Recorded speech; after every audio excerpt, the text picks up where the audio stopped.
Hey, guys, it's me, your favorite coach, Coach Tamika James. I am here with another episode of Entrepreneur Speak. Today, I have with me Miss Sharon Crumley, an amazing entrepreneur. So I am going to have Sharon to tell us a little bit about herself because I like for my guests to tell us who they are because they can tell you better than I can. Hi, Sharon. Hi, Tamika. How are you? It was so good to meet you. Yeah, same here.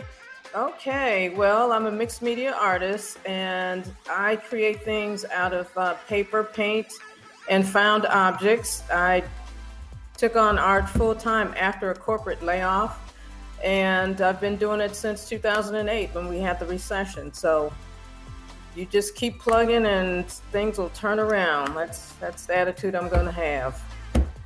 Wow, absolutely. So let's talk about the fact that you started back in 2008 when something happened and you just made this decision. Did you have anything to stand on? Like, did you have support, like family support or anything? How did you do that? Well, I used to make doll clothes way back in the day, back when people did that, and doll clothes out of socks. So from doll clothes to my clothes to creating art. And I did have family support. My husband supported me in my decision and my kids, of course. And I just went forward and did the scary stuff, like approaching merchants and going to art shows and festivals and talking to people about my art and getting a feel from them of what they liked about the art and, just observation on what I could do better. Okay. So I want to stay in this space for a little while because there are a lot of entrepreneurs who have a transition. They leave corporate and then they start their businesses. And I think a lot of people actually want to know about this space. Like, so, okay, you had support in the house. You had your husband, you had your children. Was it difficult? Like, were people looking at you like, hey, you better get it together. I need to see some real money coming in here. Or if there's going to be some trouble in this house. Were you experiencing any of that? Like, how did that go? Well, there's always that. People want to see you bringing in the dollars. And the challenge at first was not having enough resources because nobody knows who you are. So you have to get out there and make it happen. You have to make the connection. So what I did, like I said, I approached merchants on our street in Roswell. It's a little Canton Street where there's a lot of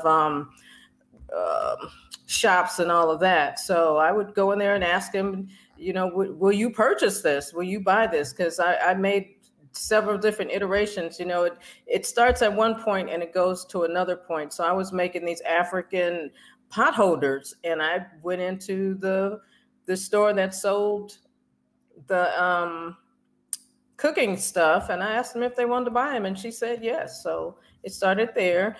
Real money, as far as real money, it takes an artist a very long time to make real, like $20,000, $30,000 for one piece of artwork. So that's a goal I have. Underground Biz Group. Underground Biz Group.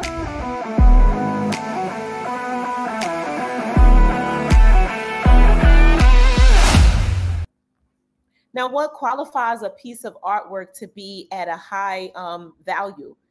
What has to go into it for it to be a $1,000, $5,000, $10,000 piece? Well, a lot of it is how the person feels about the art, because we're in the business of selling emotion. So we have to connect on an emotional level with our clients. And if they can feel your vibe that you put into that piece, then there is a connection there. And sometimes the bigger the piece, the bigger the connection. It just depends on where they are at the time and how they're feeling. Like I said, people buy a lot of art off of emotion. Okay, so when you say the bigger the piece, you're talking about like instead of making a little 2-inch piece, you'll make something that's 30 inches. Is that what you mean? Oh, you'll make something that's 8 feet by 10 feet. Or sometimes it's 48 by 40, 4 feet by 4 feet. It just depends on the skill. A lot of times artists are self-taught like me. So it takes us a little longer. I think our runway is a little longer to get to the recognition point because, and there's two sides to this. You know, we don't have the school cachet to say, well, I went to whatever the best school is, you know, for art. We just come from a whole different place. Our place is, I have this intuition, I have this urge, I have this thing that I just have to do. So it's not, may not be as technical as some of the people that have gone to art school, but it's intuitive. So I come from a more intuitive place because I dream about art and dream about concepts and things. So, well, that was going to be like my next question. I was going to ask you, I would like to know, where do you get your inspiration from? Like, what makes you create a particular piece? Do you see the thing from start to finish, or do you just start working and it turns out to be what it is? How does that go? Well, there's two ways. Sometimes I dream, and I dream colors, and I dream, you know, concepts and words will come, and I have to write them down as soon as I think of it, like 3 a.m., 4 a.m. You don't want to, but you got to write that down because you'll never remember when you wake up. It's rarely that you'll remember.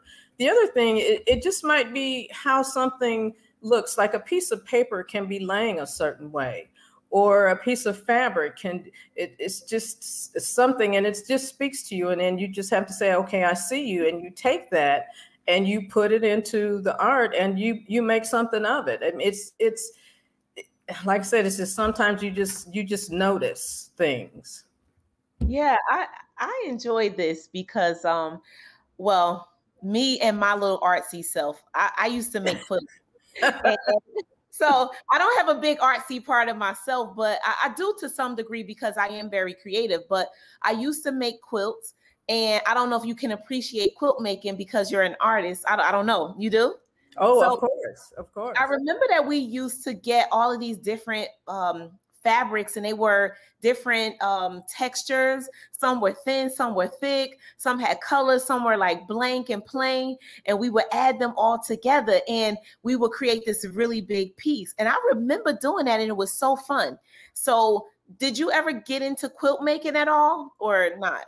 No, I didn't really particularly do quilt making, but what I do is another layering technique, because if I had to match all those little corners, you know, perfectly in 1/8 of an inch seam, that would drive me crazy. Okay. So what I do is I just lay out stuff the way I want it to be, and then I'll sew on top of it that way.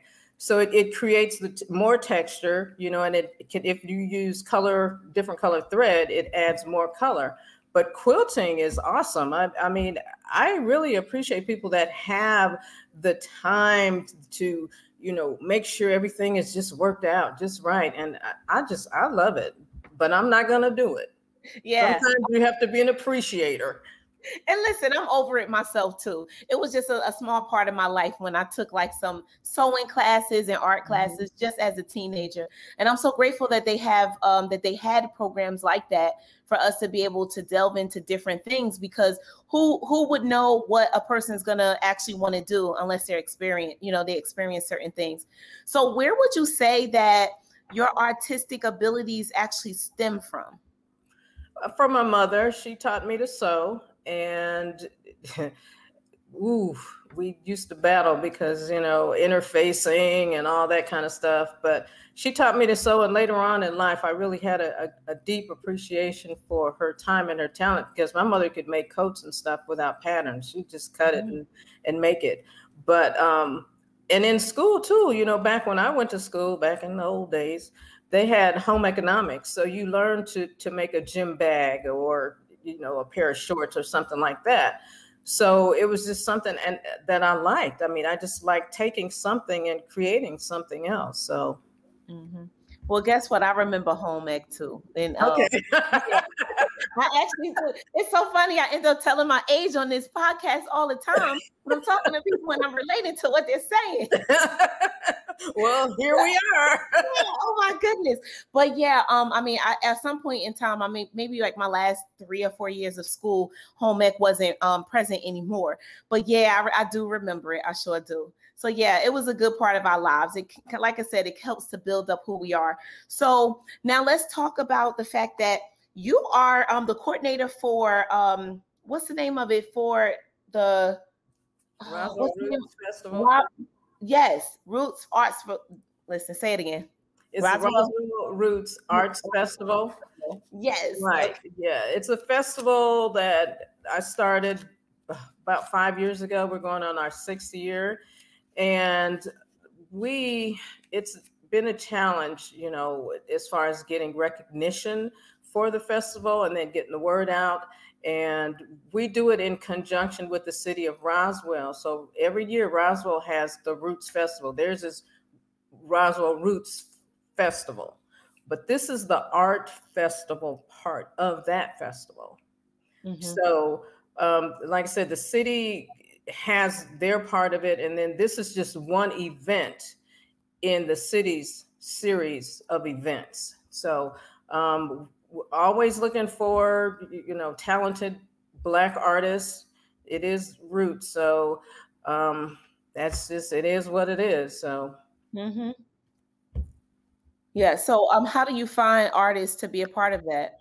Well, what I did was I joined some art groups, and I joined the African Americans for the Arts in the past year or so, and just trying to tap into as many artists that I can find. I'll go to festivals and, you know, give them information on participating in our festival, because it's so far it's been one day. Sometimes it's 2 days. It just depends on, you know, the weather and things like that, because we're always inside. So yeah, I find if I see somebody with potential, I'll just ask them, or I'll give them some information about the festival.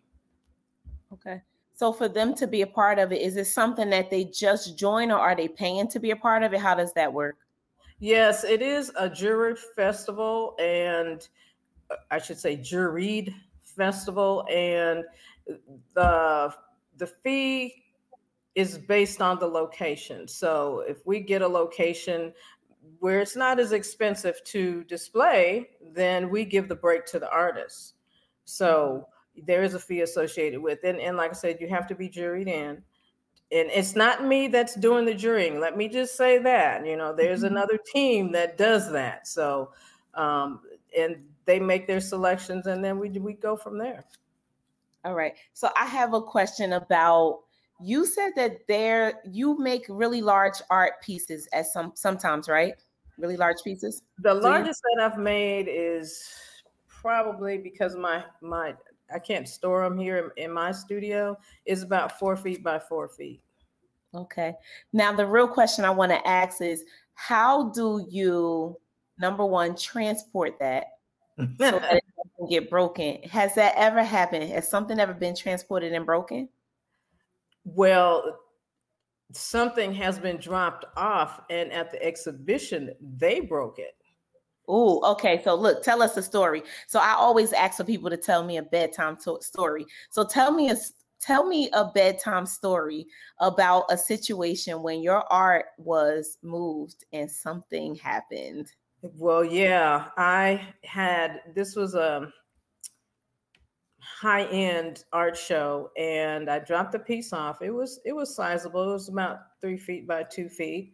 And I had it professionally framed and dropped it off. And when I went to pick it up, I noticed that the frame was damaged. It was broken. So I let the administrators of the show know that, you know, the frame was damaged, and they were real nice about it, because the framer that I used, she was able to fix it. And I just passed the cost on to the exhibition administrators, and they paid for everything. So it worked out fine. It's just that you see your art and it's like, what happened, you know? And it wasn't a good feeling, but it all worked out in the end. So was it sold? No, it didn't sell, but that would have been horrible. But it didn't sell, but it needed to be returned in the condition that I gave it to them. So it wasn't my insurance that was going to pay for that. It was theirs. Okay. All right. Wow. So yeah, insurance has to be involved. Okay. Listen, someone should be taking some notes right now to know that to be in this business, you have to have some insurance. Underground Biz Group. Underground Biz Group.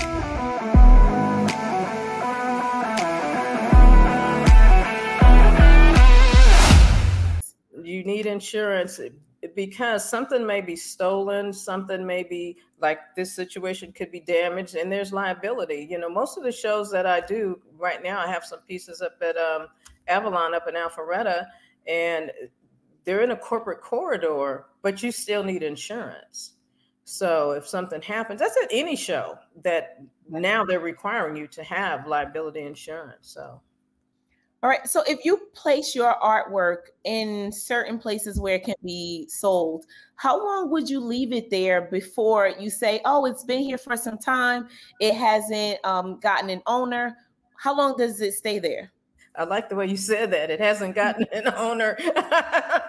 Yeah. You know, most of the exhibitions that I do, some of them are 30 days, 12 months. 30 days. Some are 3 months. So the maximum that anything has been displayed so far is 3 months.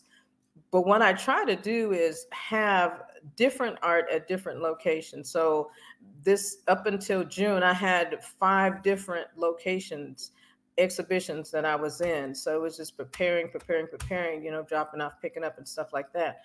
But yeah, the max has been about 3 months. Okay.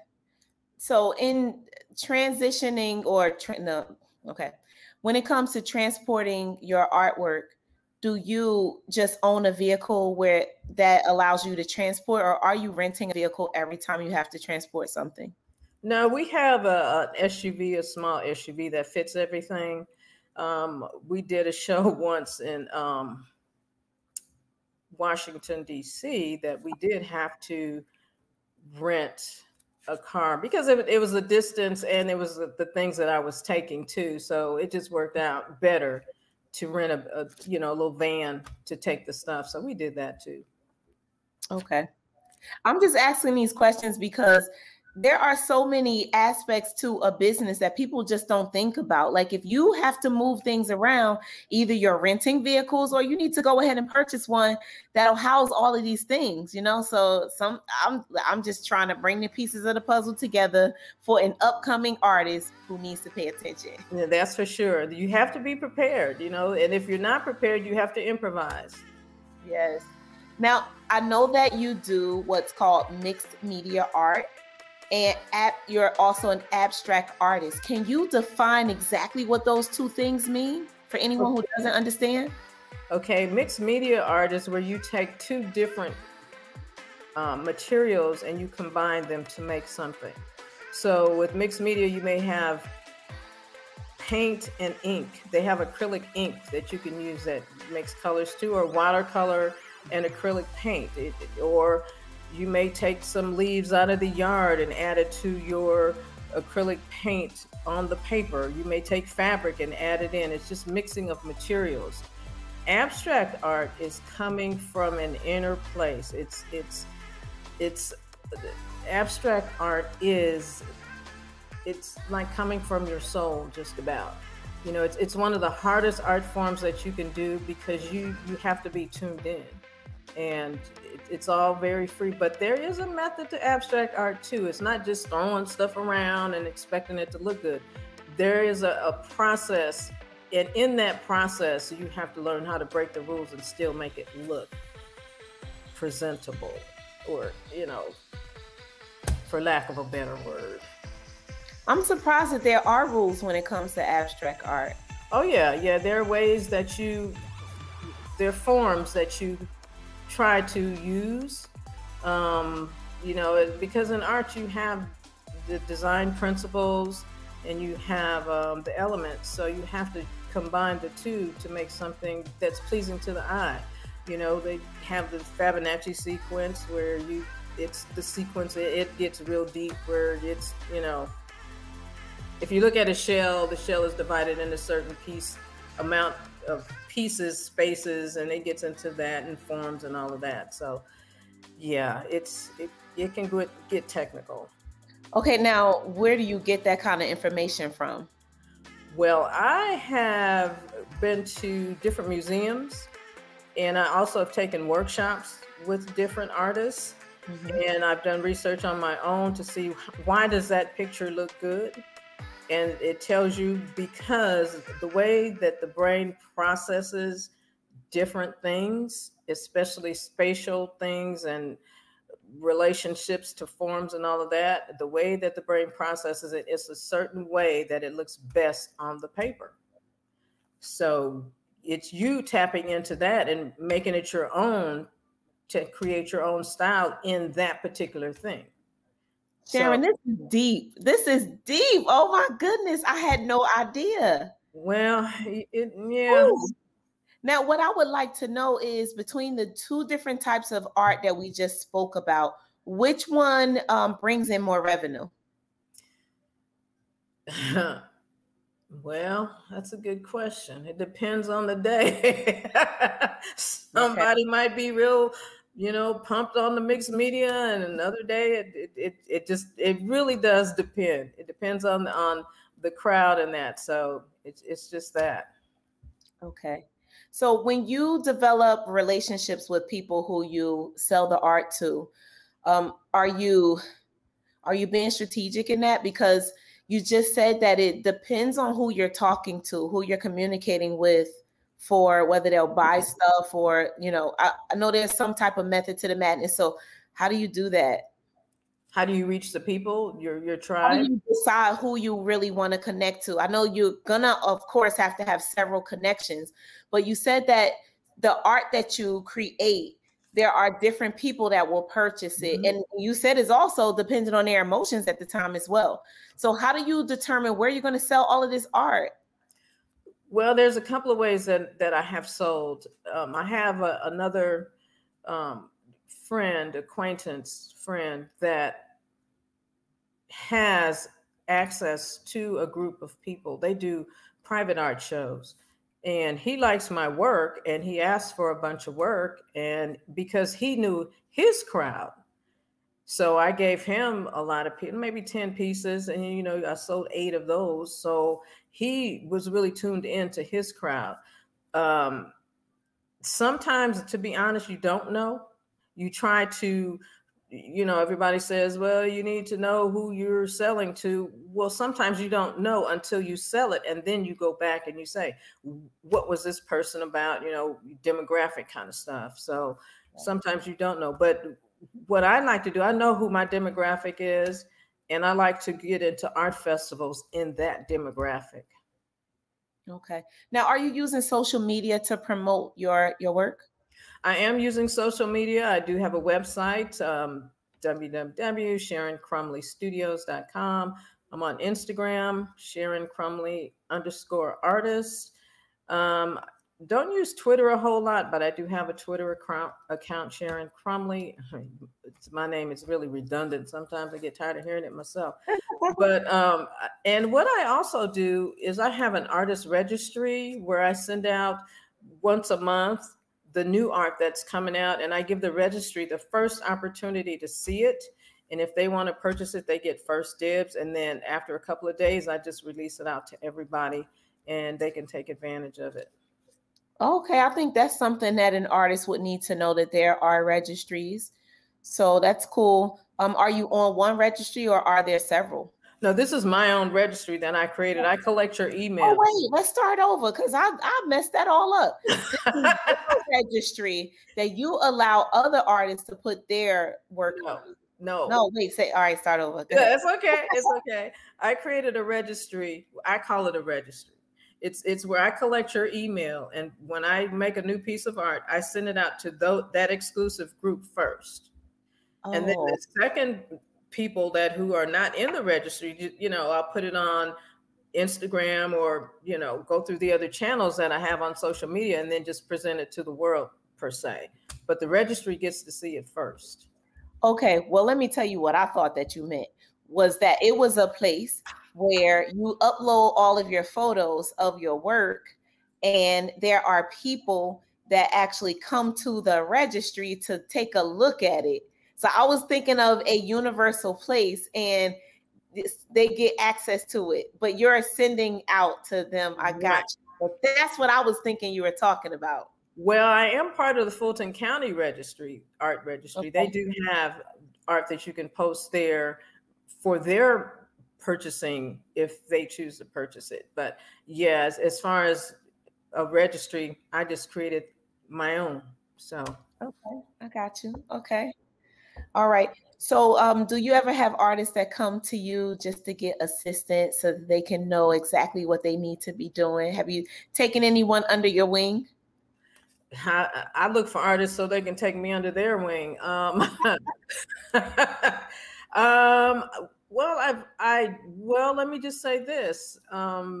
Back before COVID, everything is BC, before COVID.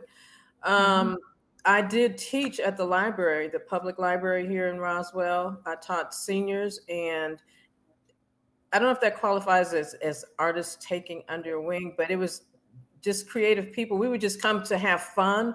We completed a project, and they went home with some free art. So I did do that with Fulton County through the library, the Friends of the Library. But as far as me taking somebody under my wing, I do so many things. I don't know what they would want to know. Okay. It's I don't know. Yeah, well, you never know. I mean, when you have amazing work, you never know who's going to start coming like, hey, I want to be just like you. I want to work just like you. So I see that coming. So listen, just get yourself ready. Okay, I'll get ready. Get ready. Yes. So I would love for you to tell me about your line of inspirational art, which is called Wisdom in a Box. Right. So I created a fortune cookie out of a piece of fabric. I was working on a different project, and I started twisting this fabric, and I looked at it and I'm like, oh, that looks like a fortune cookie. And of course, with a fortune cookie, you get the fortune. So I created some art that I call Wisdom in a Box, and it's not a real fortune cookie. It's either made out of paper or something else. And it has captions on it like, words are seeds. It'll say something like that, something inspirational and motivational, or, a lion never loses sleep over the opinion of sheep. So, it's stuff like that people buy and they love it. It's in a shadow box. It's real cute. I mean, it's something, it's almost like starter art if you just want to start slow and just get something. So I make those and they sell really well. Okay. So now where do you sell those? Now those, I have them on my website, and I also sell them when I do farmers markets. Sometimes I do farmers markets, and they're well priced, and people I had one lady buy them 8 at a time. So and I have different price points because as an artist, you have to have different price points. So I have like under 30, and those would be the Wisdom in a Box. And then the next price point goes up to 65 and up. So, that gets you in the door of starting to collect something. And the collage on the back of the cookie is what I call it, is original artwork. So, and it's a 5x7, and it's in a shadow box, presented in a shadow box, and it presents very well. Okay. How did the pandemic affect your business? I asked you that because I was reading that a lot of people were getting art because it made people feel good. Like art is a feel good thing. So did the pandemic affect you or not? Yes, it did. Because when you can't get out and do festivals and show your work or meet people, you have to figure out a different way. So that's when your email list is vital. And that's when you have to touch people. So what I did was worked my email list, and I had some sales, not like normal, but still something.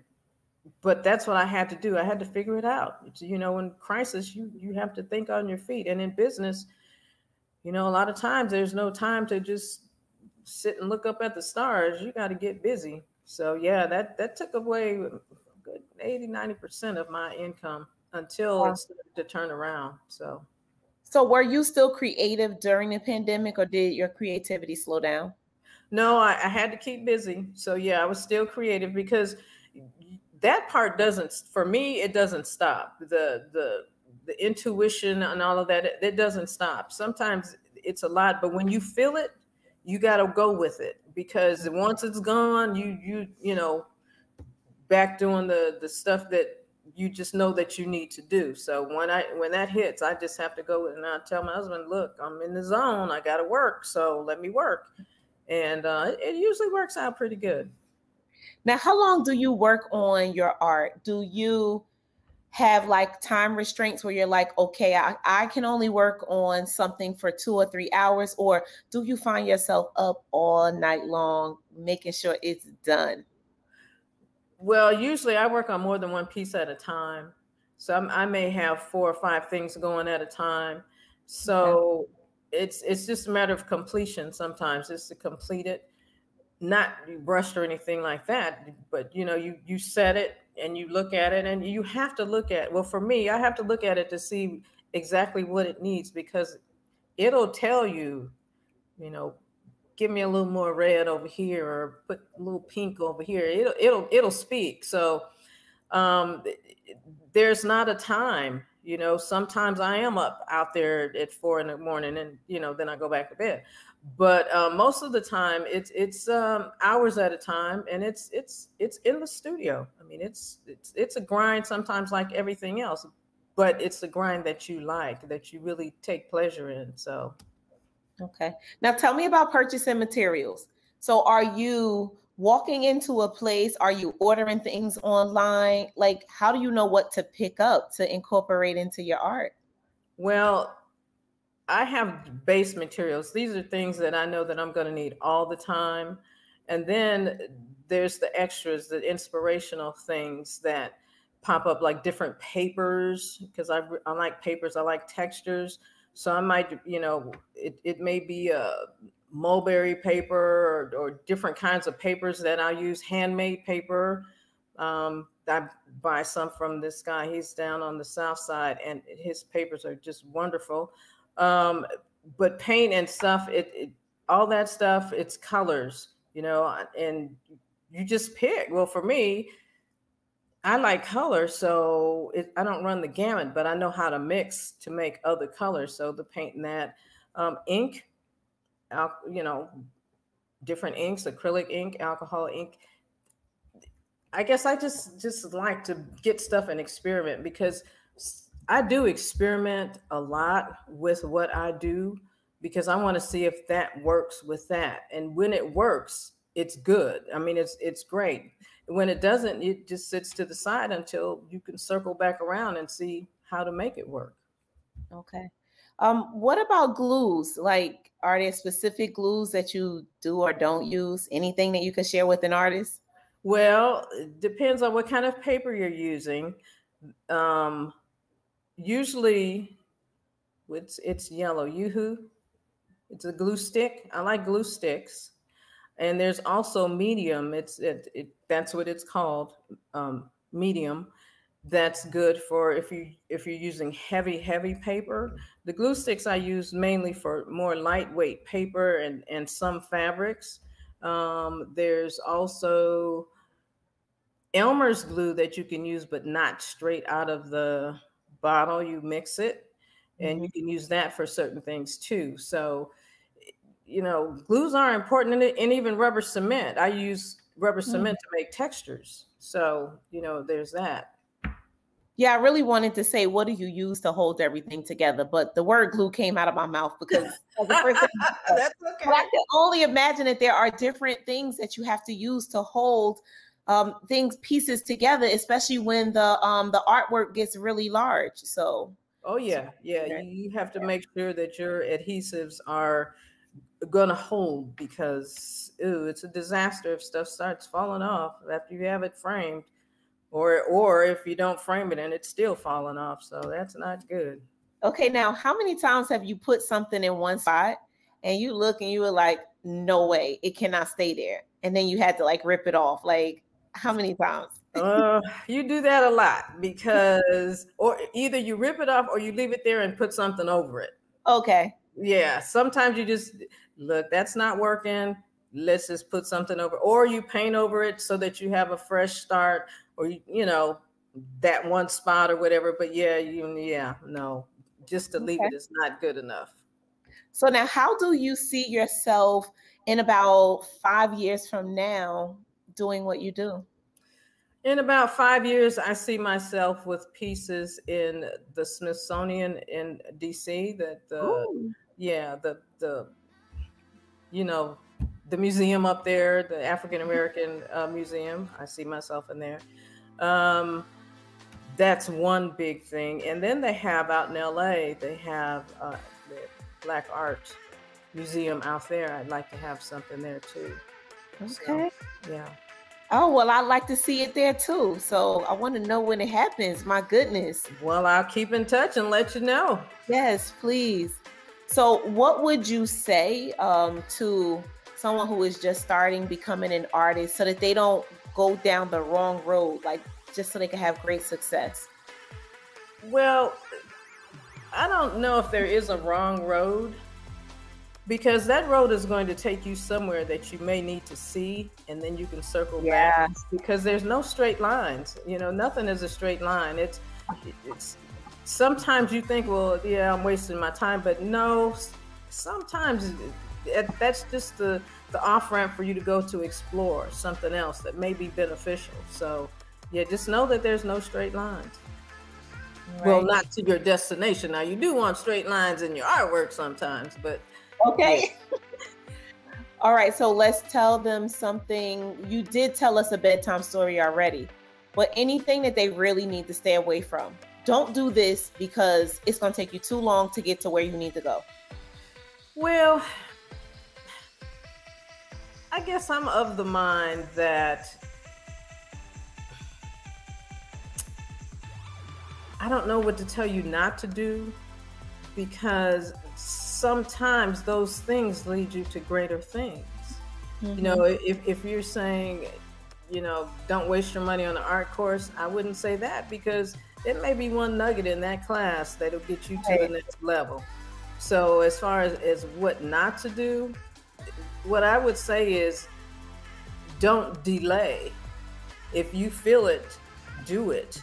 In a positive, I'm not saying go spend a whole bunch of money on a whole bunch of stuff, but I am saying if you feel inspired, don't put it on the shelf. Okay. Take it and run with it. But as far as artists is really wide open these days. It's not like it used to be, the old masters where you had to have everything it's not like that anymore. So just, hey, find yourself, locate yourself, and then do that. So. Yeah, good stuff. Yeah, I know it's like there's so many different roles or so many different things that can be done. As you said, I really feel like everything happens for a reason. I think you're kind of going in that direction. Like you just don't know why you were introduced to this, why you experienced that. You don't really know. And for me, I just don't wish to change any part of my life, that even the stuff I didn't like, I don't wish to change it. No, because it made me who I am today. Like I'm cautious because of certain things. I know more about blank because I experienced blank. I'll never do certain things because of experiences. So yeah, I get exactly what you're saying. Yeah. So are you still really excited after all of the years of being an artist? Yes, because there's always something new to discover. And I tell my kids this all the time. Whatever you want to know, you can type it in and find it. We had to go to the library and find an encyclopedia, do a whole bunch of research, and you still might not get the exact thing that you want. You type in some words in Mr. Google and he'll tell you. You go on YouTube and they will tell you. So it's wide open. I mean, it's if I have an idea that I think nobody else has done and I'll type it in and see, and somebody is doing it, but not quite like the way I want to do it, that's inspiration for me. Because, my thing is this: if you couldn't do it, you couldn't think of it. So if you can think of it to do, it's finding the way to get it done. So especially with art, it's wide open. It really is wide open. It's your intuition, your feeling, your representation of yourself on a wall, a piece of paper, a board or something, that's you representing something in yourself at that moment.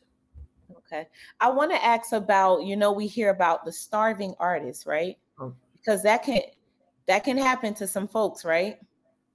Yeah, Nope. it's like we don't want to talk about it, right? I don't believe in the starving artist because because that came out of in Paris when the bourgeois wanted to appear to be starving, to be called starving artists. They wanted to plug into the art scene. Mm-hmm. But they were wealthy, so they wanted to appear like they were starving, and that's where Oh, really? Yes. So that's kind of where that came from. No, I don't. Anything that deals with lack, I don't. I got you. Now let me tell you where my question really derives from. When you create artwork, it has to be assessed at some point by someone who will pay you, who will give you a certain amount of money for your work. When you're working, do you work on pieces so that you'll get the highest amount of return? Like, are you focusing on that when you create something? No, because you can't guess what somebody will like. You can only present yourself in that medium, and if they like it, then they will buy it. I mean, it's. I hope I'm answering the right question. There's no way to track. It's like when a singer makes a song. Do they really know that song is going to hit big all the time? Sometimes yes, because you have that gut feeling. But for the most part, when you're creating, at least for me, when I'm creating out of a sense of myself, because that's just the way that I see it. Yeah, I'm just wondering, how do you gauge the fact that you just spent 2 hours creating this piece, right? I'm just making up numbers here. So you spent 2 hours and you potentially will make $100 from this piece of art. Or you put in 3 days and you know that you're basically intending to make $3,000. So is there any measure of time up against the piece of art that you're making, up against the amount of money that you'll make?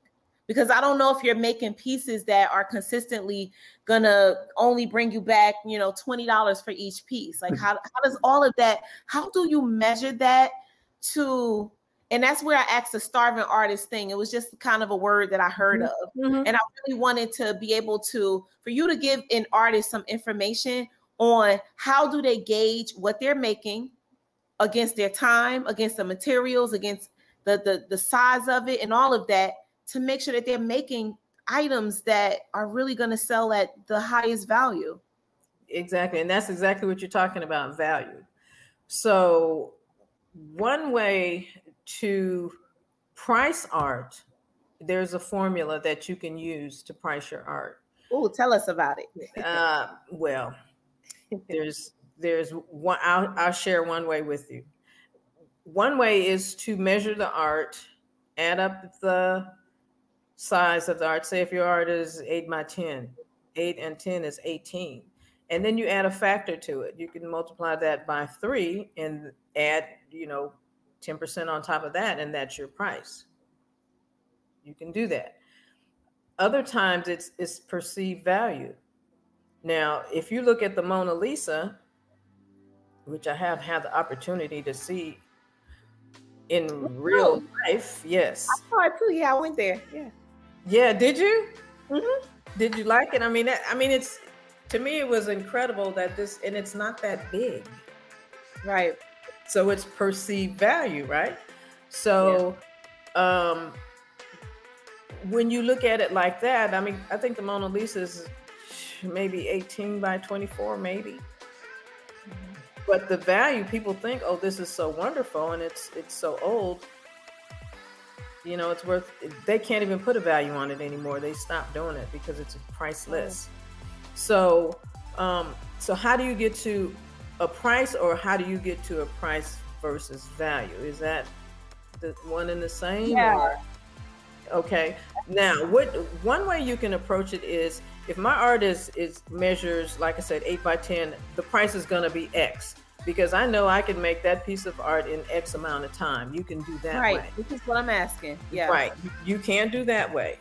Another way is for that same piece of art, if I do more or more in depth, or I have a different emotion when I'm creating it, the perception is, when somebody looks at it, that they can relate to the emotion that you put in it. So it's value beyond the art. And that's such a hard concept to explain. Sometimes you create art and people relate it to a memory. Okay, so there's an artist who goes to wineries and they create these vineyards, arts, paintings of vineyards and that. The experience is, when you go to the winery and you taste the wine and you walk around the vineyard and you see all these wonderful things, you want to have the memory of that experience. So she sells the memory of that experience. So that would be the value that art has. Okay. Does that make sense? Yeah. Mm-hmm. Okay. Otherwise, like I said, you can price your art in a very methodical way, and some people do. So. Okay. I just want to be able to help any artist that's listening right now to know which direction to go in. I do understand that, like you said, it's for you, it's your intuition helps you to create. You feel a certain way and you just start moving. But I know that there's some strategy in there in regards to, I'm not going to make this little tiny piece that is going to have the perceived value of just $5. Right. So I'm not going to do it because, so that's what I'm saying. Like, I don't want an artist that doesn't understand which way to go to begin to create things that don't really support them. Even though there are going to be so many times when they're just going to create based upon how they feel. You're just going to still have to do that. And I can relate to that in the beauty industry because I was very creative in the beauty industry. I would service a client and I do this really creative thing, this big old ponytail and this big, all these colors. And then we would put rhinestones on their hair and we would have other things hanging off and we would spray colors. And because we assess the value at $50, most people are getting $50 for a ponytail, but now I added all this other stuff. I have to decide if I'm going to charge you more. But because I'm creative and I created more, now I have to tell the client, oh, I did a little more creativity today. It's going to be another $100 and they're going to look at you like you're crazy. So yeah, I mean, in different spaces, different things can work. But I know that creativity, it's really hard to place a value on some of those things. So I just hope that the artists that are listening right now understand what to do. So with me being in business, I'm an entrepreneur and so are you. I no longer look at things the way I did when I first started out. I was super creative. I remember I worked in a salon and they ended up making me the weave specialist, right? Oh, nice. Title. And I became that. So it's funny that they put that title on me and that's what I became for the rest of my career. But what I want to say is she was charging by the hour at the time. And this is in the early 90s, okay? So back then, we were able to get $250 for a weave. Some people still can't charge $250 today. Really? But back then it was $250 and it was, by the hour and stuff like that. But here's what I want to say about the whole thing. At that time, I was so creative to the point where I left that salon because I wanted to do the fun and fancy ponytails. And that salon actually only had, corporate women there, doctors, and lawyers and different things like that. I couldn't do that fun stuff on them. So because of the creativity I had inside of me, I left. But then I found myself struggling to get back to making that kind of money 5-10 years later. And then I turned my business into what I walked away from. So when I say this right now, I like to fast track for people, even though as an artist, it comes from within. So it's a little different. But if you can be strategic with it, I want them to be more strategic than not. And to understand what to do and what not to do. So yeah, I fought for years just to get back to that salary. Wow. because of my creativity. But I wouldn't give it up for a world. I wouldn't change anything, but I would want more strategy. Oh yeah. Well, as far as strategy, there are books available, and people have, which I had to remind myself to go look at my book.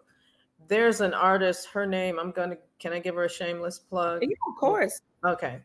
Her name is Maria Brophy, and she wrote this book called Art, Money, Success. And in this book, she outlines a way, not the only way, but a way to approach your art business career.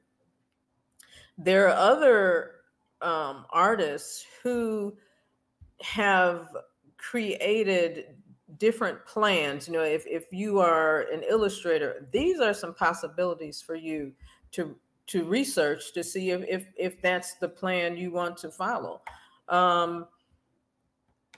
It's not all, airy fairy stuff. I mean, this is a business. Yeah. It's the business principles that apply to your business applies to this business as well. It's just that this is the creative side. You're using the other side of your brain and not I used to be in computer science, so not that part. And there's a word for it. I'll think of it tomorrow. When you get old, stuff happens like that. But yeah, it's not all just, you're throwing darts at a board. It's not that. Right. That's what I'm getting at. Right. You can be strategic. Yeah. You can be strategic. You can be a corporate artist. You can, sell to the corporate people like IBM and all those kind of people, those kind of clients. Or you can do murals. I mean, you can do murals for the city or the county or stuff like that. It just depends on your approach. And you have to, like I said, you have to locate yourself and see where you want to fit in. Mm-hmm. So it's not all shot in the dark. Right. Yeah. Thank you for saying that. Thank you so much. It's not. You have to have a plan, just like any other business. You need a plan. And a lot of times, a lot of artists don't understand that part, that it is a business. They think they're just creating stuff and selling stuff, but you still got to do that plan. Exactly. Thank you. Thank you so much. So listen, artists that are out there who are watching or listening to this, keep being creative. Let your creative juices flow, but please be strategic at the same time. That's all I personally am asking. And thank you for sharing some ways that they could figure that out, especially given a resource like the book that you just spoke about. So I want to say thank you to you so much for being here, spending your time to talk to my audience who are entrepreneurs, who are looking to just take themselves to the next level. Some people who are listening haven't started their businesses. Some people are trying to figure out what else they're going to get into. And some people are just scaling their businesses at this point. So I thank you so much for being here with all of your information. I'm really proud of you. I'm waiting to see you in the Smithsonian. I know it's going to happen, so I can't wait till the day comes. So if you want to leave the audience with your information and any closing comments that you may have, feel free to do so now, because I want them to be able to connect with you so that they can get the things that you're offering and be able to see your art as well. Okay. Well, closing comments, I just want to say, just like any business, you need administrative days, you need creative days, selling days, marketing days. It's all of that. So go ahead and please tell us how they can find you and what you offer. Okay. My website is www.SharonCrumleyStudios.com. Instagram is @SharonCrumley_artist. And I create mixed media art out of paper, paint, fabric, and findings. And I also create abstracts, and I am non-representational. I do not make trees and faces and all of that. That's not what I do. So, but I do make mixed media art. So awesome. Thank you, Tamika. I really appreciate you taking the time to let me speak on your show. And I just have so much respect for you for reaching out to someone else, to share your light with someone else. I really appreciate it. Thank you so much. Thank you again. And we're going to close out with another episode of Entrepreneurs Speak with Tamika James. Have a great one. Till next time, guys. Underground Biz Group. Underground Biz Group.